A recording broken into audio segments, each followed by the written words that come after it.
So let me go into our subject, the foundation engineering. So as I told in the previous semester, I have been covering the soil mechanics laboratory, while the foundation engineering is continuation to soil mechanics. In the soil mechanics, so you are talking about how the soil able to offer resistance in the form of stresses and strains and various other engineering properties of a soil. So you are understanding. So this is again 3 credit course. So these are the few reference books that you can follow. Principles of Foundation Engineering by B.M. Das, Foundation Analysis and Design by Joseph E. Bevels, Fundamentals of Geotechnical Engineering by B.M. Das, or any foundation engineering that you are feeling that it is a good. Okay, but I'm going to cover predominantly so from these 3 books. So whatever I'm teaching can be found so in these books. So the rest is your opinion. You are free to follow any of the foundation engineering. Rather, I strongly advise you to refer to more than one number of book. So for betterment of the fundamentals.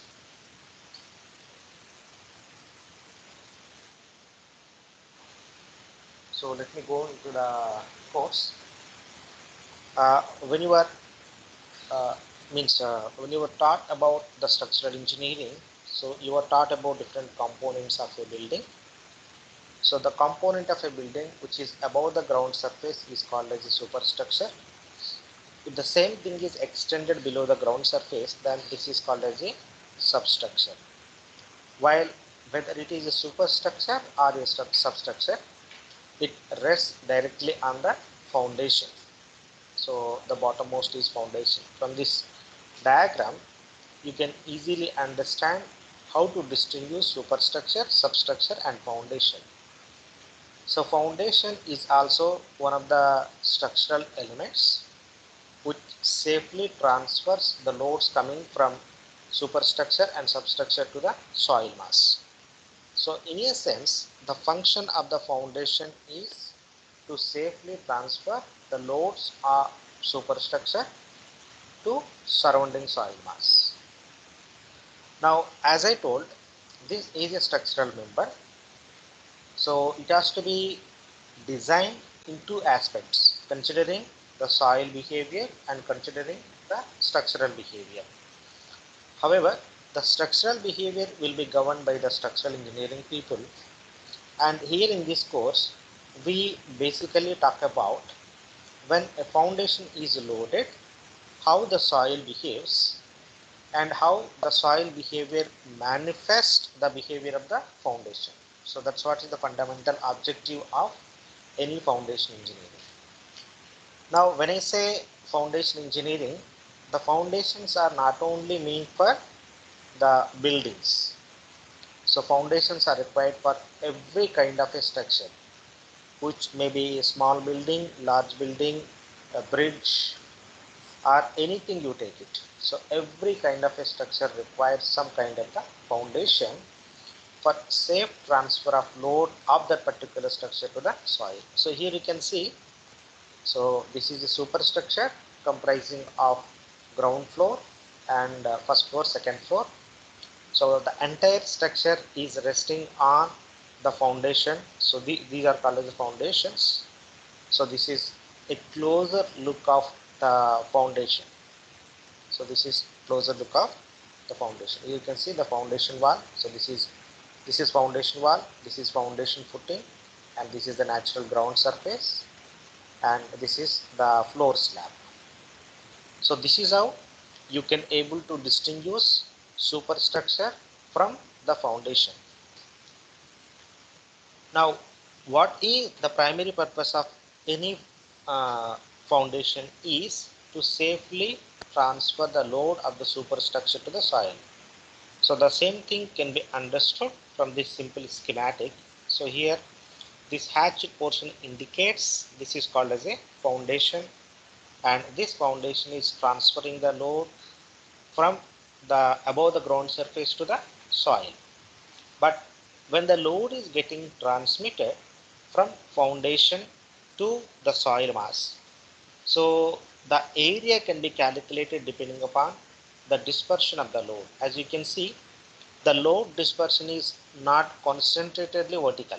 Rather, the area increases as you go deeper and deeper.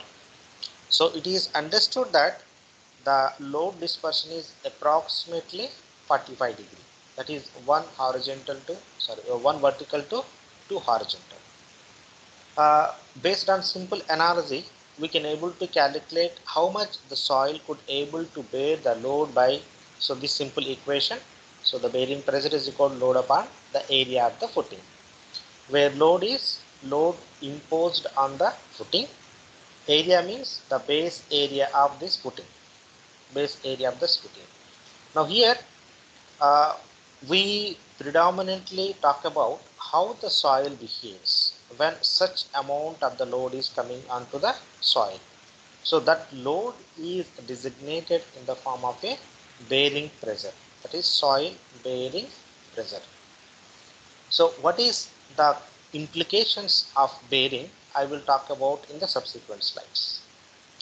So but in general, there are variety of foundations that are adopted in practice, which include the raft foundation or the strip foundation or the pile foundation or pad foundation. These are so many varieties of the foundation systems that are predominantly used depending upon the requirement. Now when I say the requirement in a sense, uh, if you closely understand, the load of the superstructure is not remain same. The load varies. For example, if you take a 2-story building and if you take a 20-story building, the load on the soil is different, obviously. So therefore, you cannot say that I will go for only one kind of the foundation for 2-story and 20-story building. So depending upon the intensity of the load coming from the superstructure, you have to keep on designing the foundation such that the foundation system could able to bear the superstructure load. But at the same time, what you need to keep it in mind is there should not be any kind of a harm to the soil. Now what kind of the harm, that I will discuss. Now as I was saying, the basic function of any foundation system is safe transfer of superstructure load to the surrounding soil mass. Now when I say transfer of the load to the soil, the transfer shall happen at shallow depth or at deeper depth. Suppose if your aim is to transfer the entire load to only shallow depth, then that particular foundation is called as a shallow foundation. But mathematically speaking, how to designate, do I need the shallow foundation or do I need the deep foundation? So for that purpose, the people have given some kind of a thumb rules. So suppose if this is the natural ground surface, this thick horizontal line say is a horizontal ground surface, and this is the foundation system. So the right side one is also called as a foundation system and the left side one is also called as a foundation system. But when shall I say this is a shallow foundation and when shall I say this is a deep foundation? One important thing, as a civil engineer, you must recognize between shallow and deep foundation is shallow foundations are basically required when the load intensity is small. Now again, a small means how do you quantify the how small is the small, and behind that small where we go for is the deep foundation. Depending upon the requirement, shallow foundations are normally designated as if this shallow foundation depth is 3 times or 3 meter, 3 times the width or depth of the foundation, then behind that is called as a deep foundation, and below 3 times of the width of the foundation is called as a shallow foundation, or there is a specific ratio that is called as a uh, depth versus width. So what is this ratio? I will explain when I will explain about the shallow foundations or the bearing capacity theory. But in this slide, you try to understand how to distinguish the shallow foundation which has been shown on your left side and the deep foundation which has been shown on your right side. So in between, you should able to demarcate how to distinguish the shallow foundation and the deep foundation. The simple example of the shallow foundation is footings. So this is called as a spread footing here, and this is called as a column.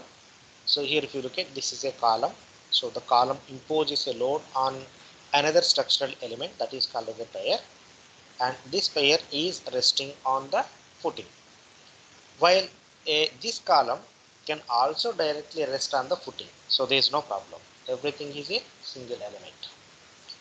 But the shallow foundation means this foundation system is located relatively at shallow depth and less intensity of the load.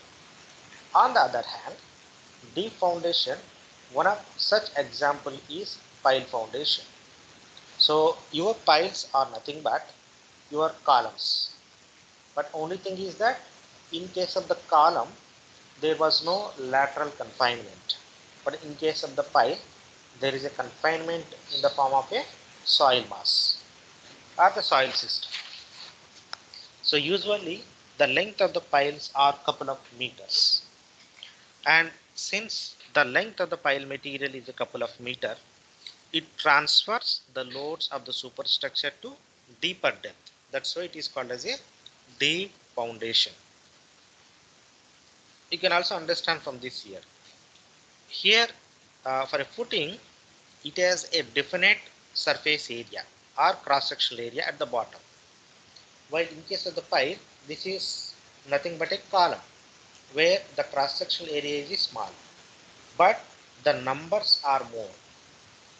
So in a sense, suppose in case of the shallow foundation, if you are using only one footing, then in case of the piles, we go for more than one number of a pile material. That is the difference between the deep foundation and the shallow foundation. So in case of the shallow foundation, the load transfer occurs by the cross-sectional area predominantly, as you can see here. So this is the P is the column load. So that is spreading onto the footing material at the bottom, and from there, so it is getting transmitted to the soil. So here all these upward arrows indicate the resistance offered by the soil. So this Q is called as the soil bearing resistance. Soil bearing resistance. Now, when you look at carefully, there are two elements involved in it. One is the footing, so this gray hatched area, while the soil, which is taking the load from the footing. So the other way around of understanding this one is soil is offering resistance. That means here we need to talk about only the soil rather than the footing. Or by understanding the soil properties, you need to design the footing. Now the basic question comes is, why should we understand the soil? Because here the another fundamental comes is, if you look at the type of the material that is used for the footing and the type of the material that can present in the soil. So predominantly the footings are made of concrete, and which is more homogeneous material and monolithic structure.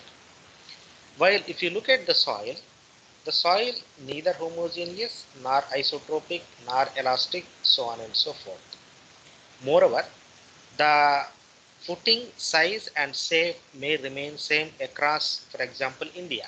You take the India or you take across the world, the footing design is remained same. But what is that differs is the soil mass.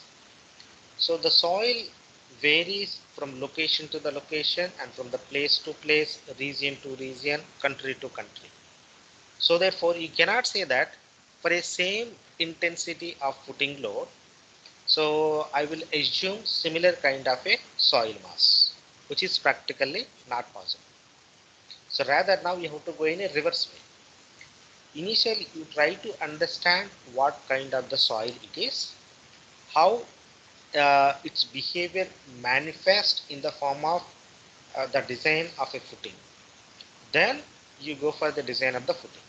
So here you have to go in a reverse way, which otherwise you will be inherently in a danger. So your structure will be vulnerable for the failure if you do not understand the soil properly. Now the understanding happens in a form of determining the soil bearing pressure. Now when I say the soil bearing pressure, is the soil bearing pressure is equivalent to the load coming from the footing, that one has to understand. That's what is your entire foundation engineering.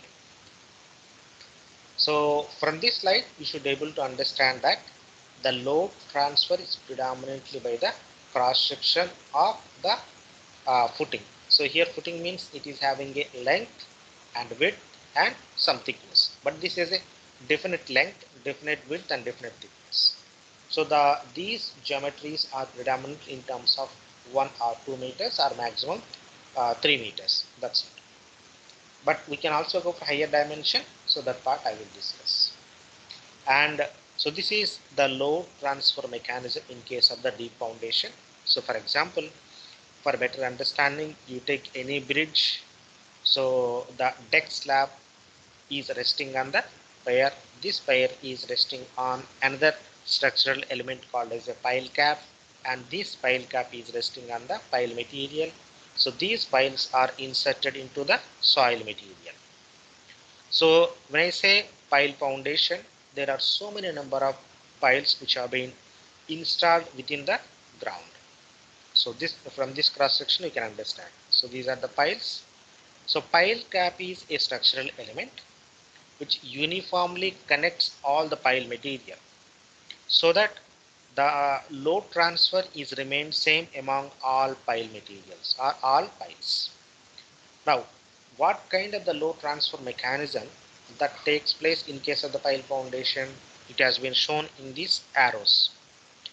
So the load coming from the superstructure, if you represent by the downward arrows, the soil offers resistance in the form of a upward arrow. Now here I can say again, soil resistance means resistance in the form of a shear strength only. So you have extensively studied about the shear strength theory in your soil mechanics.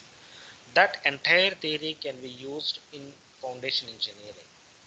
So the same shear strength is used to calculate the soil bearing pressure. Now let us try to distinguish.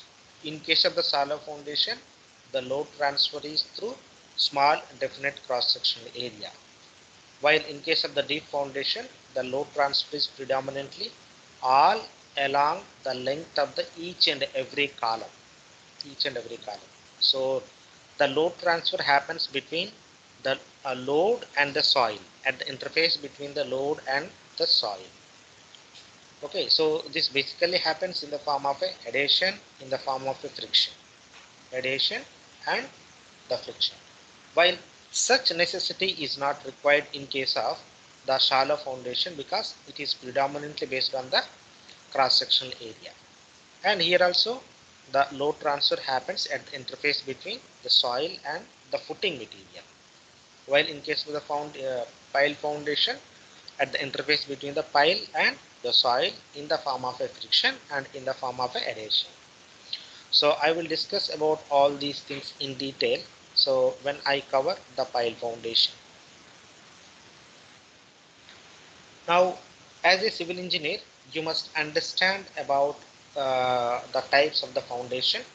So when I say the foundation, so there are only two varieties, shallow foundation and the deep foundation.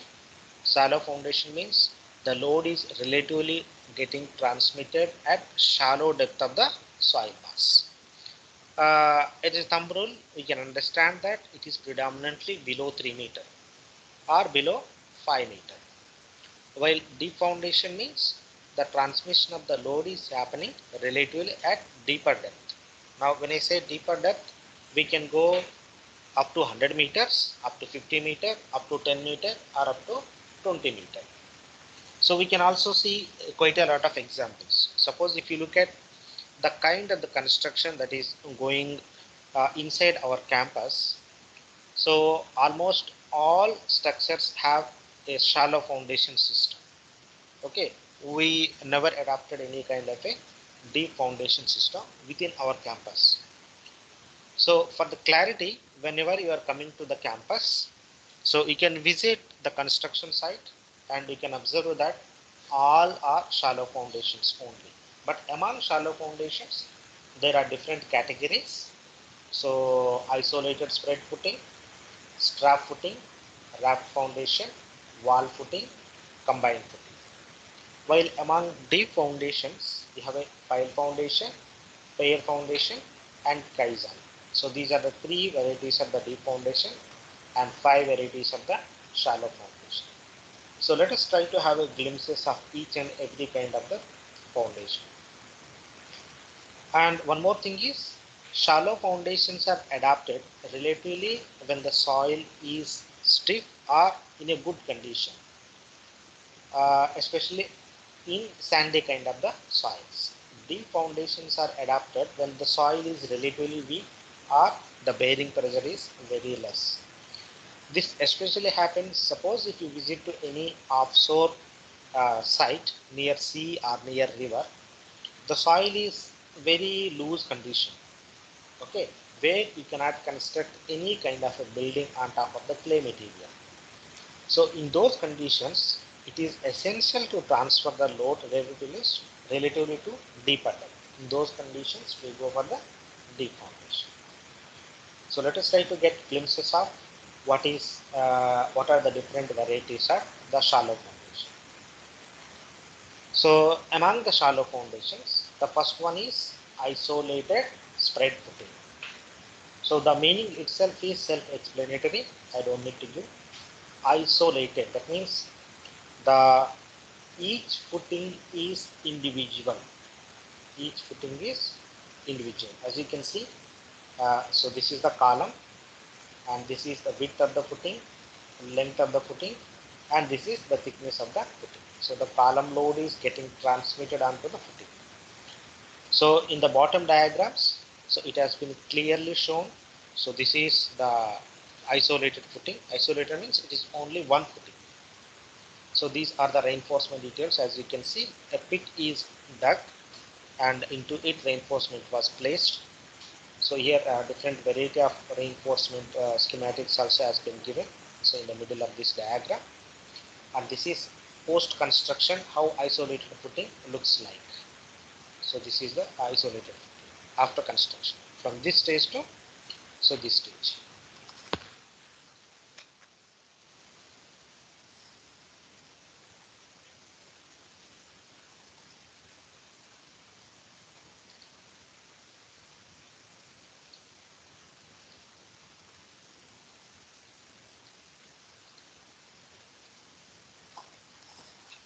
So I hope it is clear to everyone how isolated footing looks like.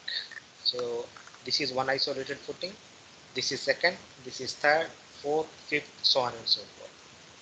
So every footing acts individually. That's why it is called as a isolated footing. Now the second is strap footing.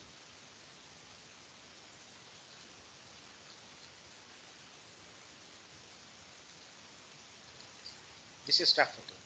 So suppose if I able to connect two isolated footing. So this is one isolated footing, this is another isolated footing. If these two isolated footings are connected with a beam, that is called as a strap.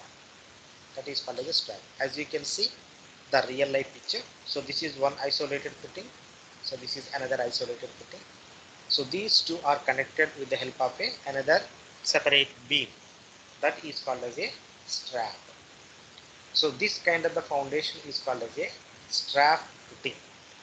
So okay, when I connect two isolated footing with the strap, so you can easily understand that the load transfer happens from one footing to the another footing through this strap. However, the load transfer is minimum. Minimum in a sense, it is not a concrete connection. It's not a monolithic. The strap is not a monolithic connection. So it is meant for transfer of only the partial load. So as you can see, the reinforcement details of the strap footing, one isolated footing connected with another isolated footing with the strap tube. So there is a reinforcement is combined for both the footings.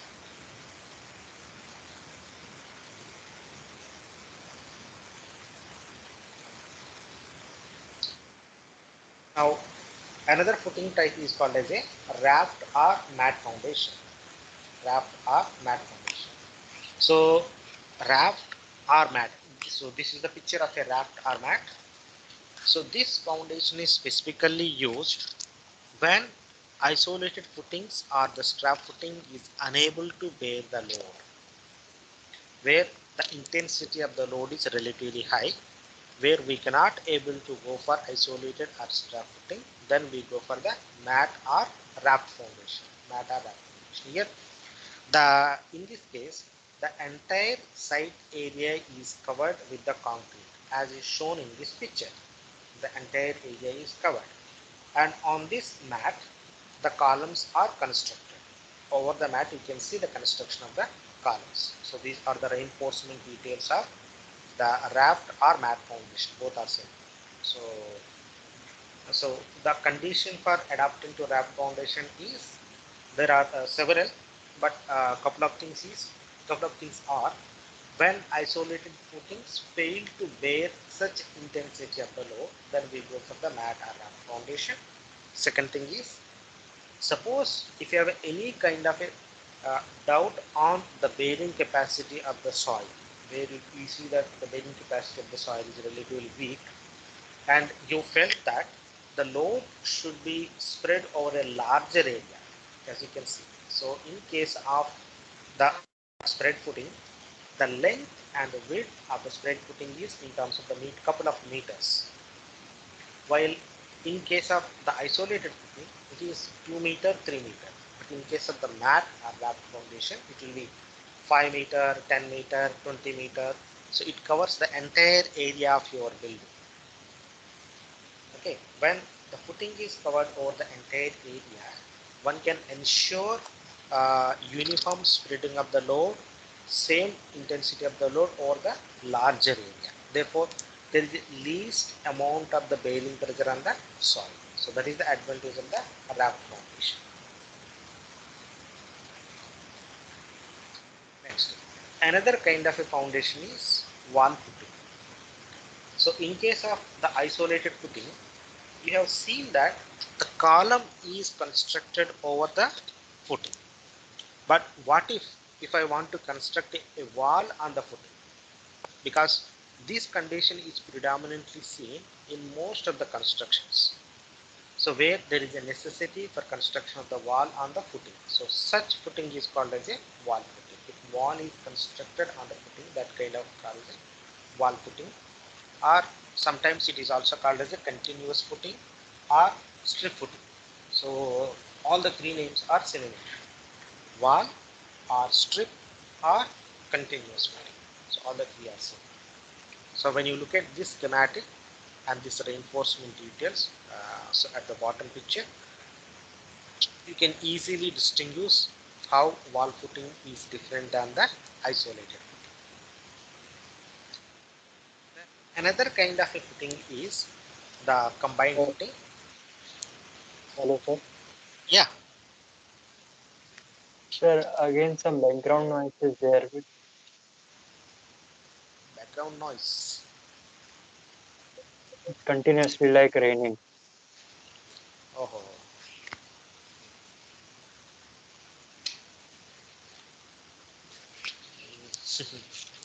I don't know from where it is coming, but I don't have anything with me.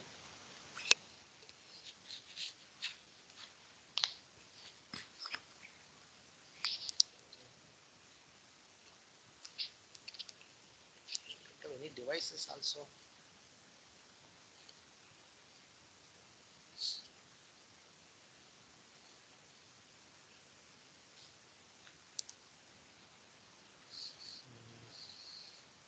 So anybody has any idea how this background noise is coming, so that I can make a necessary correction from my side? Do I need to switch on or switch off something? Sir, are you Sir, using it's maybe earphones? fast, sir. Yeah, I'm using the earphones. I think once you unpin and pin.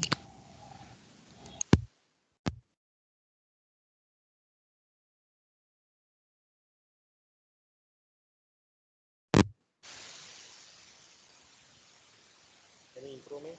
But I think still that noise is there. Even I could able to hear the noise.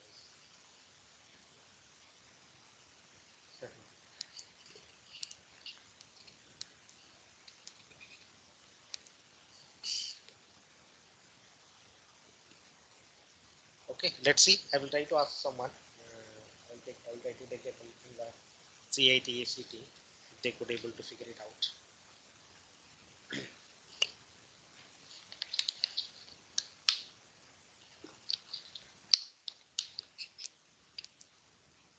Okay. So another kind of a footing that falls under the category of shallow foundation is combined footing. But when you talk about the combined footing, you can see two shapes of combined footing. One is rectangular, next is in trapezium. So this is rectangular shape and this is the trapezium shape. So the main purpose of adopting any combined footing is, one thing is to safely transfer the load. For example, suppose if you look at this trapezium footing and this rectangular footing. So here the location of the columns are such that both the columns are going to share uniform load. Okay, but if you look at the trapezoidal footing, the location of the one column is almost near the boundary, while another column is inside your boundary. So it is imminent, if it is imminent to have a column right at the boundary, then you must go for the combined footing. That is one condition. The second condition is, so if you found that uh, there is some kind of movement in addition to axial load is coming onto the foundation from the superstructure, then it is advised to go for the combined footing. So there are other conditions also. So if there is a non-uniform load distribution, then you should go for the combined footing. So if it is imminent that your location of the column must be at the boundary, then you must go for the combined footing. The other condition is, suppose if I draw a vertical vertical line between these two, then this becomes one isolated footing and this becomes another isolated footing. Now just imagine that I have found a design such that so my column locations are so close where so the load of this column is interfering with the load of the adjacent column. Then instead of going for two isolated closely spaced footings, it is advised to go for the combination of them. So that is called as a combined footing. So depending upon the load intensity and depending upon the movement that is coming from the column, either you can go for the rectangular column or trapezium column. So both are trapezoidal column. So both are well accepted. So here you can see. So this is the picture of the combined footing and these are the reinforcement details of the combined footing. Now when you see this picture, you may also speculate how to distinguish the combined footing with the strap footing. So for that purpose, I will show you the pictures of both of them for clarity. So this is the combined footing and this is the strap footing. So try to have a close observation. So if two isolated footings are connected with a beam, that is called as a strap footing. If two footings are jointed, then that is called as a combined footing. If two isolated footings are joined with a strip, then that is called as a strap footing. Strap footing. If they are joined together, then that is called as a combined footing. I hope it clear to everyone how to distinguish trap footing with the. So rest all are quite clear. Isolated means only individual footing. Wrapped foundation means covering the entire area. Wall footing means right beneath the wall. Then let us go for the pile foundation. So this is one of the category of the foundations. So the predominant cause going for the pile foundation is, one thing is the load is immensely high, where the shallow foundations are unable to bear such amount of load, then we go for the pile foundation. So pile, pier, both are same. You can see most of the time the pile foundation is combined with the pile foundation in case of the bridges. Okay, or else you can go for the pile foundation differently and pile foundation separate. So these are the reinforcement. You can see this is a huge pile material. You can see the reinforcement looks like a column, but these columns are driven inside the ground. If the column, if this structural element is above the ground, that is called as a column. But if that particular element is installed below the soil, then that is called as a pile. So these are so many number of pile materials. You can see the insertion of reinforcement case of pile into the ground. So they will first insert the reinforcement, then fill up with the concrete. So on the adjacent side, you can see an array of columns directly installed. So they are acting like some kind of a boundary also. So these are driven deep into the soil until it is ensured that the entire load of the superstructure is safely transferred to the soil mass. The pier foundation. So this is footing, this is a beam, these are pier foundations. And the last one is well foundation or Kaizen foundation. So these kind of foundations are normally or commonly used in case of the bridge abutment. Bridge is constructed within the rivers. So here a well is dug first of all, and inside into it a construction is done. So you can see the shape of the foundation is like a well, like a well. So the construction directly happens inside the well. You can see so many proclines went inside a well for construction purpose. So this is called as a Kaizen foundation. So suppose if you see the relative size of pile foundation with the Kaizen foundation is relatively large. Its diameter is almost 10 meter, 20 meter. But pile foundation is the cross section of the pile is, it will usually not exceed 2 meters. But common size is less than 1 meter, 0.5 meter, 0.6 meter, or 1 meter. So those are the common diameters of the piles. But which otherwise? So well foundation is huge one. So these are different varieties of the foundation systems. We had a glimpses of the shallow foundation, varieties of the shallow foundation, and varieties of. Sir, Yeah. so do we completely fill this well with concrete? So it will be very expensive now. No, no, no. So here you can see only the outer boundary like a wall is constructed. That is only concrete. Inside it is empty.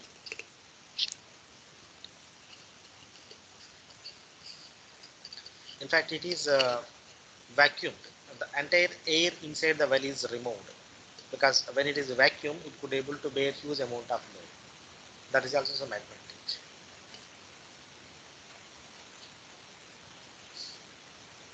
Sir, means we will make one ring. Yes. So a ring, concrete ring basically. It's a circular concrete ring.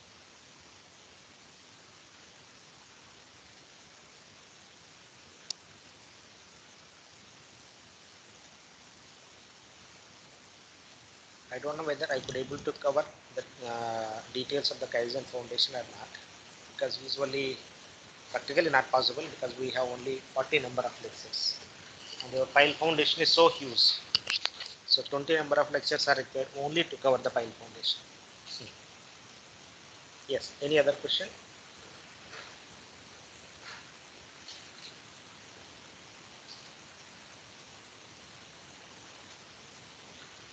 Okay. Sir, Yeah. sir, how we will get high strength by vacuum? Like we Uh, will get an additional pressure, na sir. If we create some vacuum, we will get some more pressure on the walls generally. And how it will yeah, be? that is true. Uh, but here, see, the load transfer mechanism is only through the walls. Okay. Uh, you mean to say there is a possibility of some kind of the implosion. But that will not happen because the strength of the walls are so high. So usually that will not happen.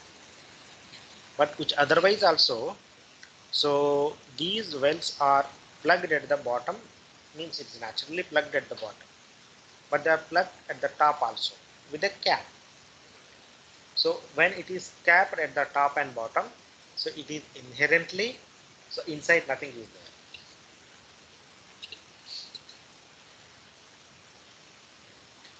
But exactly a mechanism how the vacuum creates uh, helps for more load, that I don't know. I have to see some reference. So, but concrete is a porous element material, na sir? It is a porous, but its permeability is so low. Okay, there is a possibility of a mechanism called as a diffusion of air from inside to outside. But outside there is nothing. Outside is only water is there. These foundations are adapted at the river bed. So outside your ring, the soil is fully saturated. Only water is available. So therefore, uh, now I got a little idea. Suppose if it is air inside, so this air can create some kind of the gradient for allowing the water to seep in. But I think if it is a vacuum, that gradient becomes zero.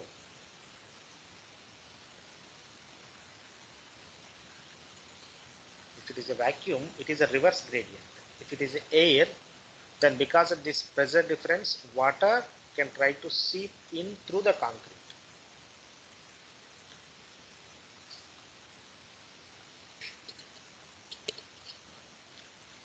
You got it now?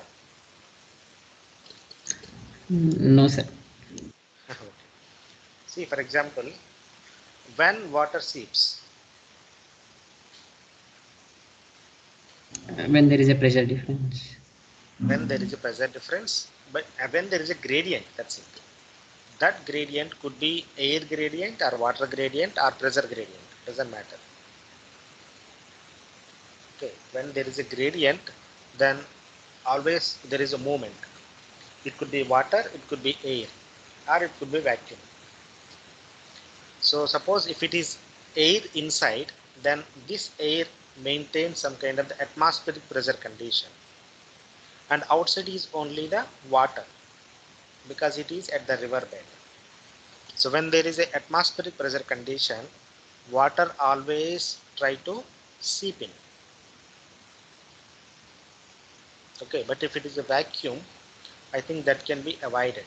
But anyhow, I will get clear your doubt because I have read somewhere they will apply the vacuum, but I am also not sure how exactly it works.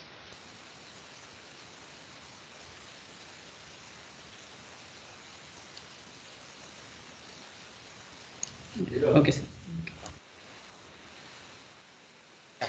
So those are the glimpses about different variety of the foundation systems. Now let us try to further understand.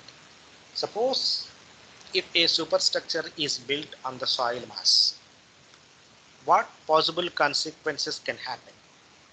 So the first thing that anybody can assume is some kind of the settlements within the soil mass. Now as is shown in this picture, in the above figure you can see, depending upon the soil type, so depending upon the soil type, the settlement profile may be non-uniform, may be uniform. Suppose if it is a rigid one, If it is a rigid footing, then the settlement could be uniform. Settlement could be uniform. If it is non-rigid, if it is a flexible, then what we can envisage is the non-uniform settlement, as you can see the profiles. Okay, but this can happen right underneath a single footing, right underneath a single footing. But what about the manifestation of the whole building or the behavior of the whole building? That we can understand from the bottom pictures. There are three things that can happen. The entire building may sink uniformly. That is called as a uniform settlement. Uniform settlement. Or it may tilt. It may tilt to a particular direction. Or it may settle non-uniformly, as is shown in this picture. Okay. Any kind of settlement that can happen, and which make the structure vulnerable for the failure. If sinking is too much, then there is a possibility of the structure failure. If the tilting is exceeding certain degree, then obviously you can see the failure of the structure. If there is a non-uniform settlement, then you can see some functional requirements are hampered. For example, water pipelines or sewerage pipelines, they may get broken for non-uniform settlement. Okay, so these are the things. That means any kind of a settlement or tilting is danger to the soil. That means we must put some kind of a permissible value on the settlement. Or from this slide we can understand that. So there is some kind of the settlement right beneath the footing. But who is exhibiting the settlement? Only soil mass. Only soil mass. Now how to understand what do you mean by the settlement? So try to recall your consolidation chapter in your soil mechanics. So when you have read the consolidation, you have tried to determine what is the maximum settlement, that is the final settlement, and what is the time rate of consolidation. That means with time, what is the settlement and what would be the final settlement once or after some time. Okay, that analogy is used exactly herein to compute what would be the settlement. But your consolidation theory helps to predict what would be the final settlement, while your bearing capacity theory puts some kind of a maximum cap, saying that your settlement should not exceed, say, 20 millimeter or 50 millimeter or 100 millimeter. If it exceeds more than that value, then there is a possibility of the structural failure. That's what is the meaning.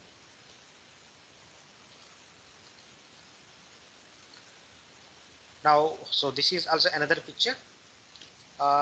When you talk about the foundation systems, there are the three important things that everyone must look into it. The first one is what would be the total settlement under a footing? What would be the total settlement under a footing? So this is total uniform settlement.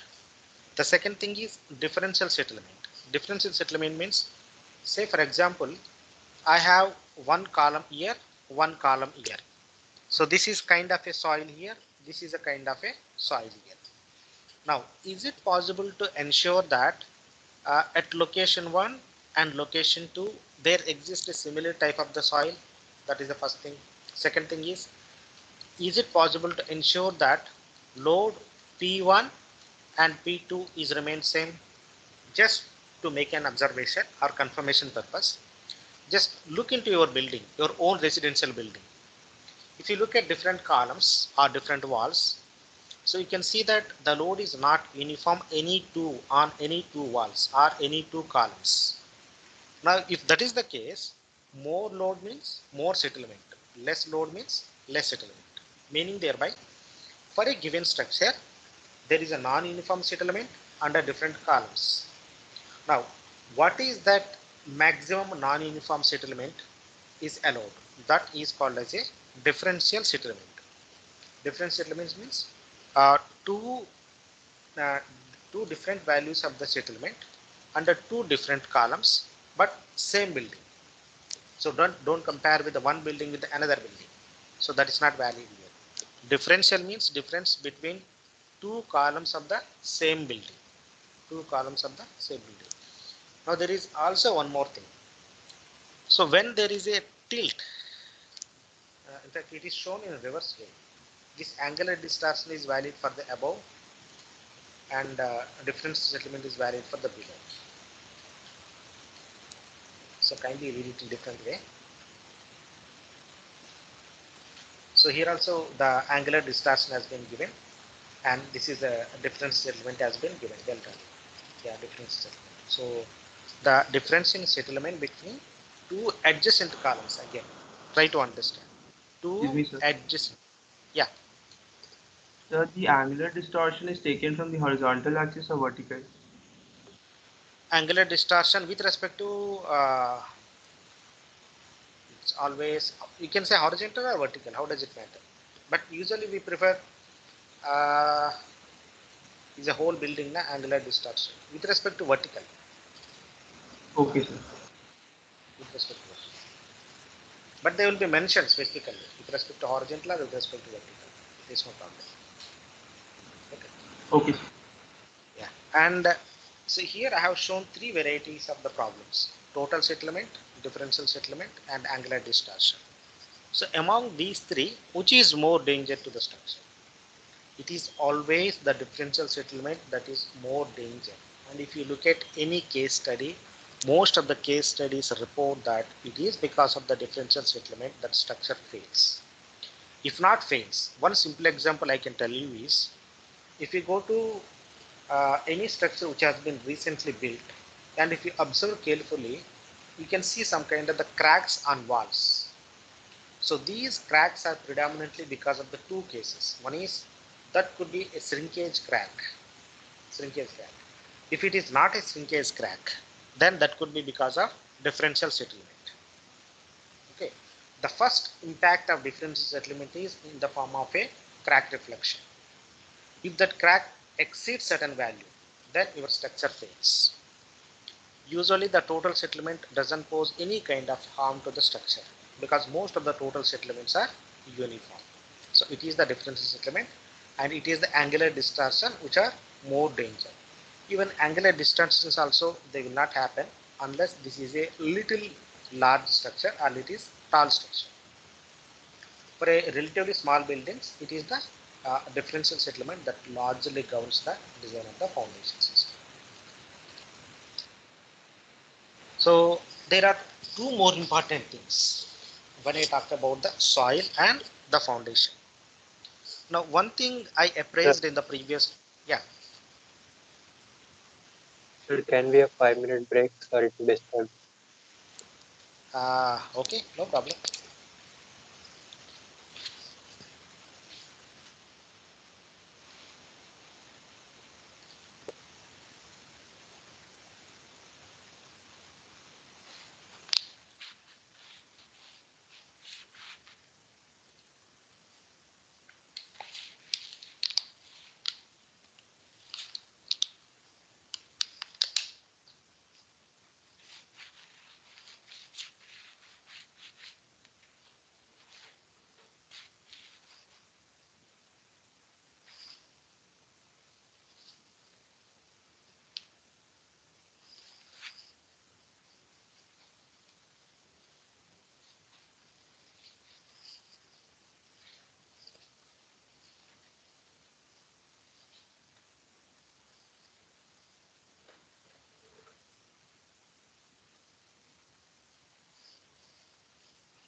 आज मैं सिर्फ ये लेता हूँ। उन्होंने कुछ problem कर ये तो वैसे तो अभी तक कुछ किया ही नहीं ये। क्या है तो आज तो मेडिसिन आ जाएगा ना। हाँ इसलिए तो आज ये इसके उपयोग वो मेडिसिन आएगा ना ऐसे तो। वो देखेगा तब तक तो खाते रहो। कि एटलीस्ट गैप मैं सोच रहा हूँ थोड़ा गैप तो आएगा आयुर्वेदिक ये इसके बीच में थोड़ा गैप तो आएगा। ठीक है। ये तो उतना नहीं है ना वो तो उसको ले सकते हैं बस इसको लेना।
Okay, so let me start.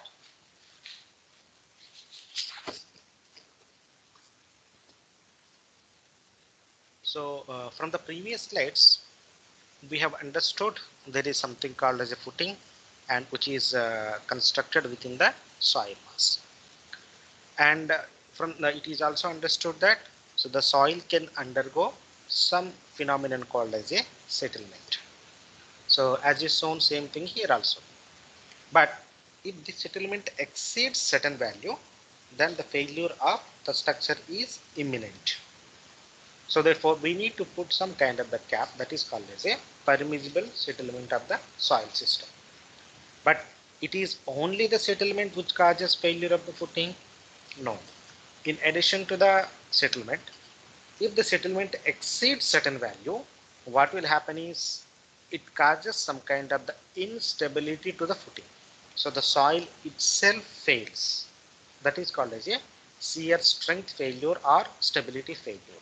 So therefore, when you talk about the foundation engineering or the shallow foundations, you need to focus on two things. What would be the my settlement, and is there any possibility of the stability failure of the shallow foundation? Now, how do we understand that the footing may be under stability failure?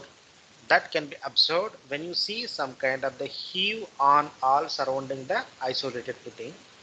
Then you can understand that that footing may fail in the near future, or the load imposed on the footing is so high, the soil is unable to bear the load. The soil is unable to bear the load, and thereby this soil is trying to dislocate into the adjacent locations, which may subsequently induce stability failure of the foundation systems. So that means the soil can fail only because of the settlement, or settlement induced the stability failure. So both the things can happen. So, but one thing that you need to understand is when the load is distributed uniformly from top surface to the bottom surface, as is shown in this picture. If you look at the left topmost picture, from the right beneath the footing, where there is a maximum concentrated load. So at this location there is a maximum concentrated load. But as you go deeper and deeper, so there is more and more area of the soil is sharing the same amount of the load. That means if you take the pressure at this location and pressure at this location, it is entirely different, because here it is a small cross section and here it is a large cross section. So therefore obviously the pressure at the top is high and the pressure at the bottom is low. Now the second thing is, can it become zero at certain depth? That is the biggest question. Okay. Now, as the pressure intensity is decreasing, then what would be its impact on the settlement? Because there are two things: how far the pressure the load distribution can happen, and what will happen to the soil depending upon its depth beneath the footing. Because the soil may exist for a larger depth or for a shallower depth, or the soil could be sand or clay or rock, because you may encounter any one among these three kinds of the soil types. And another is, your footing may be flexible footing or your footing may be a rigid footing. So flexible means it causes non-uniform settlement. If it is a rigid, then that causes a uniform settlement, as you can see here. So this non-uniform profile of the settlement is because of the flexible foundation system, and uniform settlement is because of the rigid foundation system. But what about soil type? What is the role of the soil? As you can see here, in case of the sand, suppose if the same flexible footing is laid on sand, the maximum pressure develops at the center and minimum pressure develops at the edges. This is the most important thing that as a geotechnical engineer or as a civil engineer one has to understand. But a complete opposite can be seen in case of the clay and rock. Okay, for the case of clay, the edges bears more amount of load as compared at the center. Similarly on the rock. Now there is additional problem with the rock also. In case of the sand, in case of the clay, one can ensure a perfect contact between the footing and the sand or clay. But rock itself is a very hard material, and this is a concrete. So both are hard materials. So you cannot ensure a proper contact or compatibility between the footing and the rock. So that is another problem. Okay, so these are the things you need to look into it. But what will be the takeaway from this slide is, first, there is a load dispersion. As you go deeper and deeper, there is the pressure intensity getting decreased because the same load is getting spread over larger area. Second thing, depending upon rigid or flexible footing, settlement could be uniform or non-uniform. Second, a rigid footing may exist on the sand or may exist on the clay. A flexible footing may exist on the sand or may exist on the clay. So depending upon the footing type, so the load transfer could be, I think I will better show the next slide. Yeah, now this is the best slide. So here you can see a flexible footing rests on cohesionless soil. Flexible footing on cohesive soil. Rigid footing on cohesionless soil, rigid footing and cohesive soil. So here cohesionless soil means sand and cohesive soil means clay. As you can see how the bearing pressure from the soil. Flexible footing and cohesionless soil. Maximum at the center, maximum at the edges, minimum at the center. Flexible footing and cohesive soil, maximum at the center, minimum at the edges. Rigid footing and cohesionless soil, uniform. Uniform but maximum at the center. So rigid footing and cohesive soil, uniform but minimum at the center. So this is how the load gets transmitted from the footing to the soil depending upon the soil type and depending upon the footing type. When I say footing type, say for say it is a flexible footing or the rigid. So as I told in the previous slide, as you go deeper from the bottom of the footing, from the bottom, so this is bottom of the footing, as you go deeper and deeper, the same intensity of load is getting distributed over the larger area. But can it be an indefinite depth? No. So there is the load transfer occurs up to a certain depth. Then how to ascertain that certain depth? So that is ascertained by another terminology that is called as a pressure bulb. So these circles indicate these are called as a pressure bulbs, meaning thereby suppose I designate this as 1 and 2. 1 indicates within the pressure bulb, 2 indicates outside the pressure bulb. But what is the significance of this 1 and 2? 1 indicates that the soil within the zone of this pressure bulb is under the pressure or experiencing the load from the footing, while 2 means load on this soil is 0. Load on this soil is 0. Now you can see a boundary, an interface between zone 1 and zone 2. That means on this boundary the intensity of the load is remained same. That's why this is also called as a contour line. As you can see here, you can draw numerous contour lines for any given one pressure bulb. Here you can see the contour line for the pressure of 0.9, 0.7, 0.5, 0.3, 0.2, 0.1. So these are the load intensities. Okay, least amount of load is getting transmitted to greatest depth, and greatest intensity of load is confined to the shallow depth, and that is also true. So right beneath the footing there should be maximum. Yeah. Sir, contour lines are intersecting here. No, they will not intersect. Where they are intersecting? So this is contour line for 0.9, 0.7, 0.5, 0.3, 0.2, 0.1.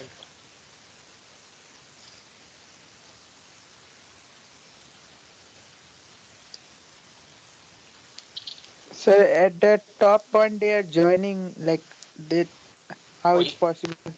here. Yes, sir. No. It appears like that only, but they will not join. Maybe some mistake in drawing the lines or something. Okay. So we can understand there is a stress concentration at the edge. That's it. But usually they will not join. If it is an elevation, there is a possibility. But in case of the stress also there is a possibility. Because suppose say this is one footing and right adjacent there is another footing. Okay, so if I draw the pressure bulb, so they may join. This kind of possibility is there, but this kind of possibility is not there.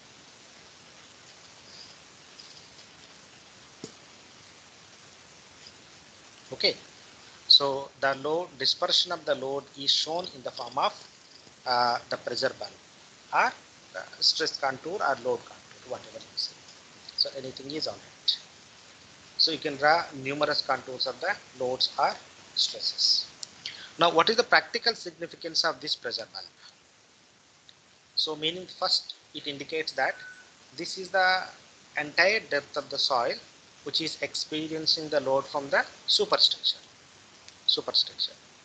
So therefore in a one sense this is the depth of the soil mass that as a geotechnical engineer you must understand.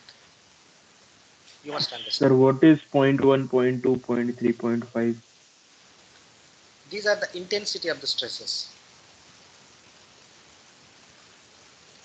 Say for example you are applying load P amount of the load.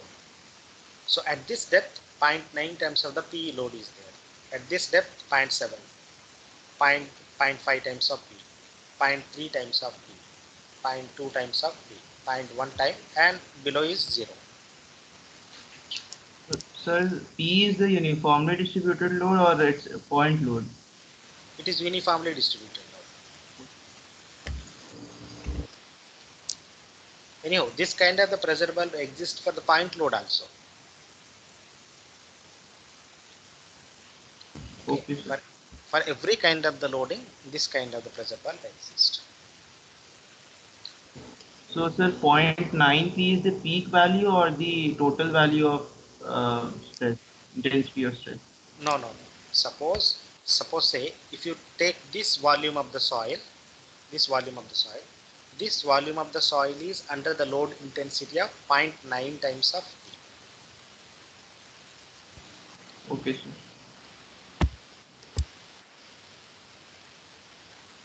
Okay, so any other questions? No, sir. Okay, so now we have seen that one most important point that you must make here is, if you look at this pressure valve, this has a certain volume. This also represents certain volume of the soil. Now, what is the significance of this volume? This is the volume of the soil that is interest for geotechnical engineers, because this is the volume of the soil. You need to understand its behavior. Okay, so this is what your entire foundation engineering is. And this kind of the pressure valve can exist for shallow foundation as well as the deep foundation, for both the cases. Okay, so in the previous slide, we tried to understand what is the volume of the soil that is experiencing or under the load. But in real life, we may not encounter a single variety of the soil. So at some depth up to there is a sand, there could be a silt, there could be clay, there could be a sand again, or there could be mixed soil, so on and so forth. So therefore, how to understand who is bearing the more load, and how to understand that which fellow is more danger to the settlement or the stability failure. Okay, so that is one important point. So that is called as a understanding the soil behavior. The second thing is the pressure valve can also be represented in the form of increase in stress. Increase in stress. Suppose if you look at this variation of the pressure, you can see this is the variation of the pressure. What is the meaning of this one? Suppose if you look at delta P1, so the load intensity right beneath the footing is maximum. And as you go deeper and deeper, the load intensity gets decreased and becomes zero. So this can be said in the form of, what is the stress variation of increase in vertical stress? Increase in vertical stress. This also you have seen in your consolidation theory. When you have calculated the settlement, in that equation you can see one equation called as a what do you call, 1 plus E by Cc into H by 1 plus E log sigma naught plus delta sigma by sigma naught. If you recall that settlement equation, there one specific term is there that is called as a delta sigma dash. This is called as a increase in vertical stress. So that increase in vertical stress variation is shown in this picture. This is called as a increase in vertical stress variation. Meaning thereby, as delta sigma is varying as a function of the depth, so it is reflected in the form of change in settlement. The settlement would be maximum at the top surface and minimum at the bottom surface. And this is also nature's gift. Suppose if the same intensity of the load gets transmitted over the larger depth, then we can't build any kind of the heavy structures on the mother earth. Okay, so this is nature's inherent gift given to the humankind. So now, as I explained, there are two important things. One is we should concern about what is the volume of the soil that is experiencing the, yeah. Sir, Q1, Q2, what is it? Q1, Q2. Okay. See, for example, see here, there is a layer of a sand, there is a layer of a silt, there is a layer of clay and there is a layer of sand. Okay, so will all the sand, silt, clay bear equal amount of the load?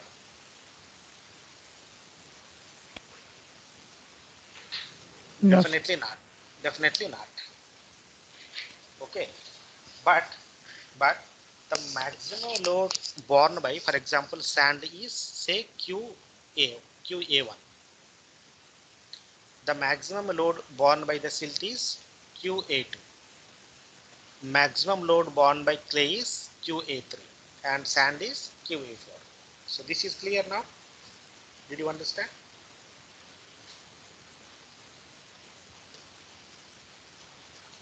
Maximum load borne by sand is QA1, silt is QA2, clay is QA3, sand is QA4. This part is clear to you? It means that is not dependent on load. No, not dependent on load. That part I will come to.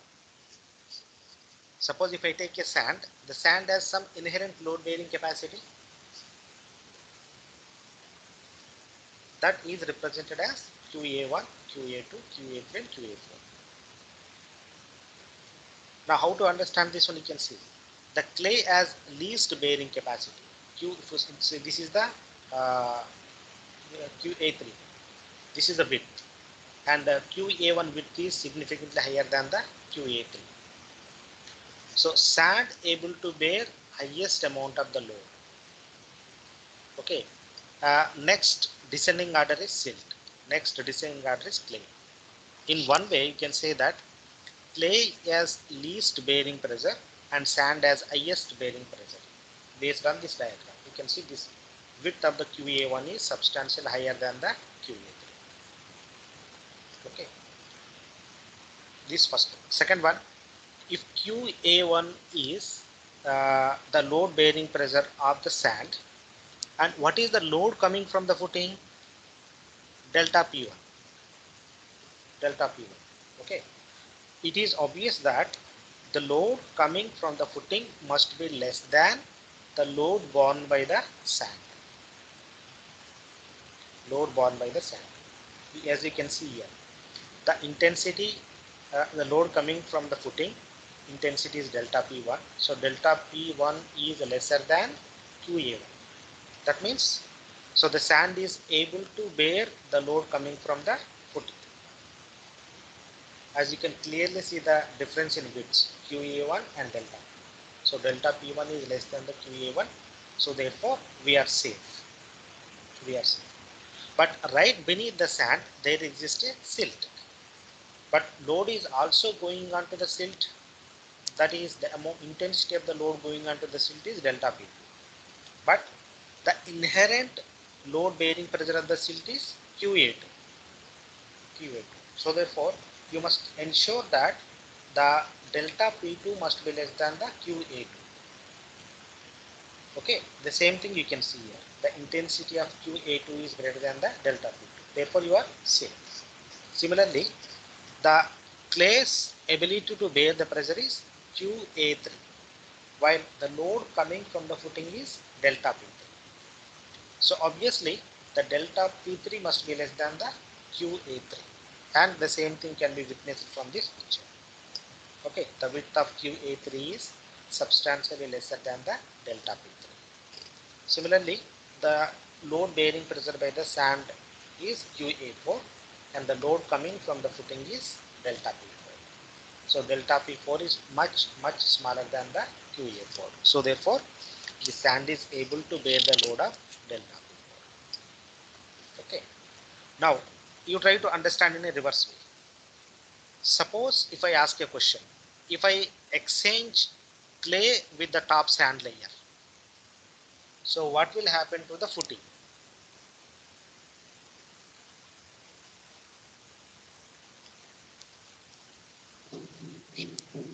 It may fail. It may fail. Why?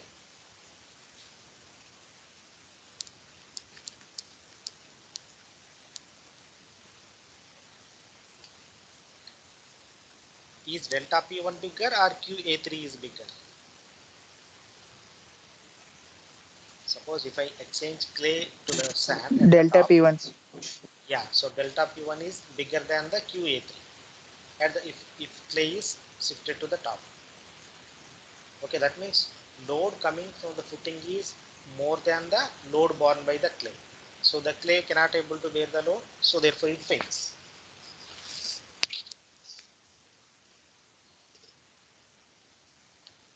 Okay, now you got the answer.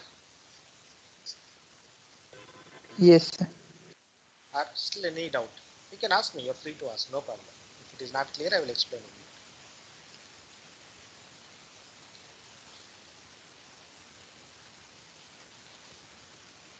Because this is the normally you encounter in real life.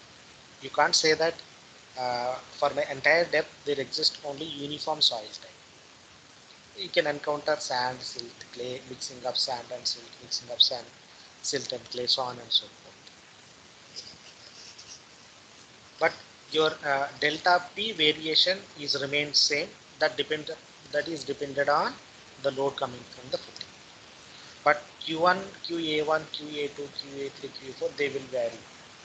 They are strong functions of the soil.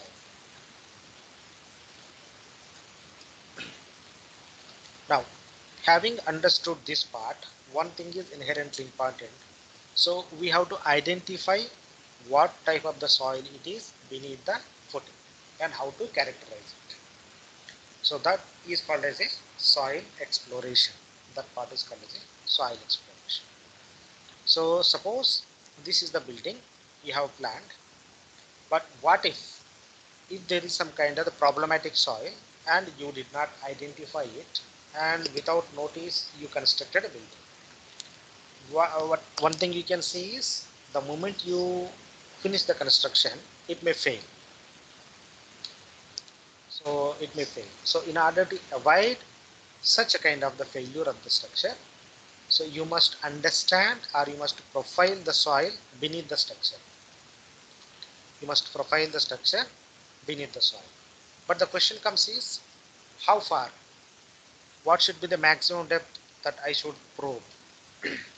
And what should be the maximum width that I should probe? Because when I say the investigation, so all investigation by default are corroborated with the cost. More depth means more cost. Less depth means less cost. So therefore, you should have a clear understanding up to what depth shall I go for profiling the soil sample, so that I am spending least amount of money but getting the best out of it. Okay, so the thing that normally you try to understand the profile of the soil or the soil behavior is designated with the soil exploration or the site investigation. So there are two terminology. One is soil exploration, next site investigation. So one is part of the another. Site means it is a area, soil means it is a particular material. Exploration means you are trying to understand what kind of the soil it is, how far it is extended in terms of the depth and in terms of the width, and what kind of the soil it is. Is it a clay, or is it a sand, or is it a silt, or is it a rock? Suppose if this is the volume of the soil that is to be explored, is the soil of uniform type, or is there any kind of voids? So for example, it may so happen that some thousands of years back some kind of activity has happened so underneath, but it has been covered by some natural phenomenon, and unfortunately you try to construct your building on top of a void. If you unnoticed, and the moment you are finishing your construction, because of the presence of the void, then your structure may collapse. So therefore, to understand all these things, you must do the soil exploration or site investigation. Now, what should be the basis for that one? The basis is your pressure bulb concept. Suppose, as I explained, if you understand, if you draw the pressure bulb, depending upon the load coming from the footing, so then this much depth of the soil you must explore and you should collect the soil samples and try to understand what type of the soil it is. So therefore, what do you mean by basic? What is the basic meaning of soil exploration is? So profiling the soil and rock, so and geological features of the region. That means is it a rock or is it a soil or anything is different than the normal. So those are all called as geological features. So it also includes geology, that is identifying folds, faults, fractures, so on and so forth. Then position and variation of the groundwater table. So this point we did not discuss as of now. So one important thing is that since you are trying to attempt to understand the soil condition beneath the ground, that is called as a subsurface. But in the subsurface, in addition to the soil, they also present water. But the water level is a dynamic phenomenon. So water table always varies with change in season. So therefore you need to understand what is the depth of the groundwater table. Then physical properties of the soil and rock. So you have already dealt with what do you mean by the physical properties of the soil in your soil mechanics laboratory. Then contamination, that means is it the soil itself in soil form or any contaminated soil. So then general data of adjacent structures, hydrological data, topography, soil map, seismicity. So means uh, near to your building, is there any stream, is there any river, and is your ground is uniformly horizontal or is there any kind of undulations. uh, then so is your site is located in the high seismic zone or low seismic zone, so on and so forth. All this data you must collect before you plan for any construction on a particular site.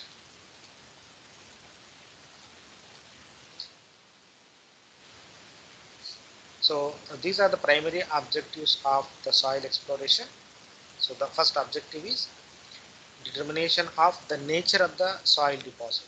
What kind of the soil it is? Is it a sand or is it a silt? Is it a clay or is it a combination of any two materials? And what should be its thickness? What should be its thickness? And what should be the horizontal direction? For example, your building width is say 20 meters. Is the entire 20 meter is spread with the sand or of 10 meter with the sand and 10 meter with the different material? So you need to understand. So in depth direction as well as in the width direction, both are important. Then location of the groundwater table. Then at what depth there exists a rock? At what depth there exists a rock? Is it only the soil or is there any presence of the hard layer at shallow depth? Then determination of the engineering properties of the soil and rock strata that affect the performance of the structure. Determination of in situ properties by performing the field test. So this part I will discuss about it. Now determination of the engineering properties of the soil. Now what do you mean by the engineering properties of the soil? So this part you have elaborately understood in your soil mechanics course as well as in your soil mechanics laboratory course. So you have determined the specific gravity, you have determined the consistency limits, permeability, compaction, consolidation, and consistency limits, so on and so forth. Okay, so you have to determine all those soil properties. So when you try to collect the soil samples from the subsurface. Now, why do you need those engineering properties? So you need those engineering properties in a sense to predict what would be the settlement. Okay, suppose if the consistency limits are too high, that indicates that your soil is able to absorb huge amount of the water, so that is not advisable. Okay, suppose your soil is not showing any kind of a consistency limits, that means your soil is passive to water, which is advantageous,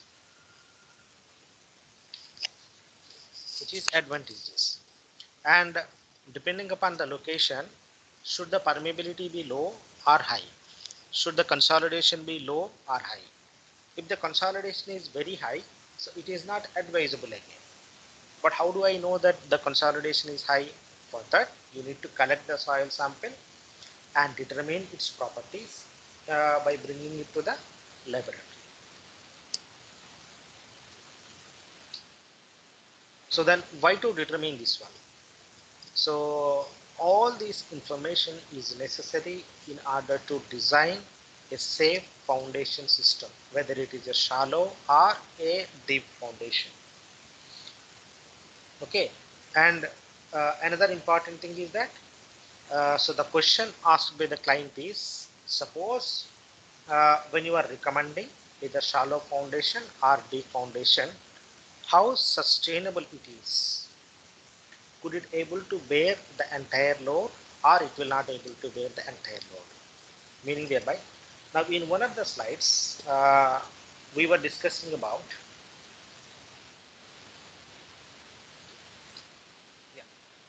so we were discussing about how to decide the shallow foundation, how to decide the deep foundation. So this should be done based on the load intensity. So once Sir, you what is meant know, by subsoil?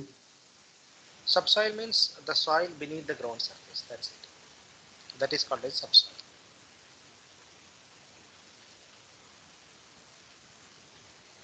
Okay. So to make a recommendation whether you require a shallow foundation or a deep foundation, and to ensure that even if you are recommending shallow foundation, it is safe, or even if you are recommending deep foundation, it is safe. Now again, when I say it is safe, safe in terms of what? So that is the safe in terms of the settlement and safe in terms of the shear strength failure. Again, whether it is a shallow foundation or the deep foundation. So these recommendations can be made only when you try to profile the soil mass within the preservable volume or depth, then bring it to such a soil to the laboratory, then try to determine all engineering properties, then try to come up with the recommendations what kind of the foundation system is suitable. Now I don't need to talk about how to determine engineering properties, because so that part you have already dealt with in the last semester in soil mechanics course and in your soil mechanics laboratory course. Now, so these are some failures because the poor understanding of the soil, or without doing any kind of the soil exploration. If you do construction, so this is the kind of failures you can see. So Leaning Tower of Pisa is a classical example for consolidation. Then here you can see this is the collapse of the structure. So something has happened within the subsurface or within the subsoil. So where they could not able to understand what is there inside. So yeah, I will stop it here. So this is already 10:53, and next part I will cover on Friday. So we have a couple of minutes. If you would like to ask any question, you are most welcome.